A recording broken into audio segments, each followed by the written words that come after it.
এ কি তুমি এখানে এই সময়? অবাক হচ্ছ কেন? না মানে আজ আমি ভীষণ ক্লান্ত, তাই আমি কোনো পেশেন্ট দেখছি না আজ।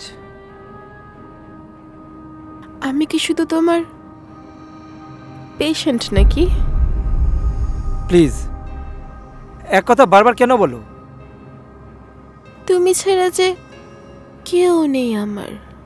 তুমি আমার কাছে শুধুমাত্র একজন পেশেন্ট। তার মানে তোমার সব কথা মিথ্যে, সব নাটক? কিসের কথা, কিসের সত্যি, কিসের সব মিথ্যে? কি বলছো তুমি? তাহলে বলো কেন বাঁচালে আমাকে? কেন সেদিন রাস্তার মাঝখান থেকে জোর করে বাড়ি পৌঁছে দিলে? কেন দিনের পর দিন মিথ্যে স্বপ্ন দেখিয়ে আমার চিকিৎসা করলে? আমি একজন মানুষ হিসেবে আমার কর্তব্য করেছি।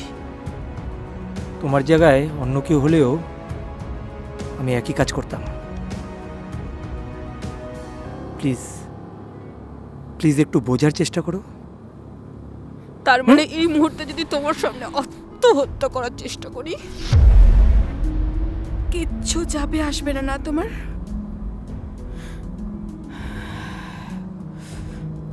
দেখো, সিদ্ধান্তটা সম্পূর্ণ তোমার, কিন্তু তুমি আমার পেশেন্ট, তাই জন্য কখনোই তোমাকে এই ভুলটা আমি করতে দিতে পারি না। শুধু patient patient patient, what rubbish! আমি তোমাকে ছাড়া বাঁচবো না, আমি বাঁচবো না তোমাকে ছাড়া। আচ্ছা, তুমি কেন বুঝতে পারছো না? তোমার এই পাগলামির জন্য আমার প্র্যাকটিস,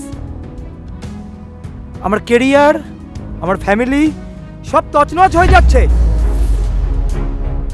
এখন আমাদের কলেজ লাইফ নয় মীনাক্ষী। আমি পাগলামি করছি? না, আমি সেটা বলিনি। তুমি আগে থেকে এখন অনেকটাই সুস্থ, বেশ ইমপ্রুভ হয়েছে তোমার। একটু বোঝার চেষ্টা করো।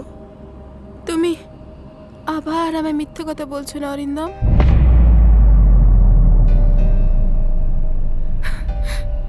একটু আগে তুমি আমায় পাগল বলেছো,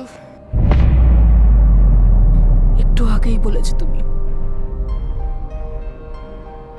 আমার জন্য নাকি তোমার কেরিয়ার, তোমার ফ্যামিলি সবকিছু ওলটপালট হয়ে যাচ্ছে আমার জন্য? না, আমি সেটা বলতে চাইনি। আচ্ছা বাদ দাও, চলো তোমাকে বাড়িতে পৌঁছে দিয়ে আসি, অনেক রাত হচ্ছে।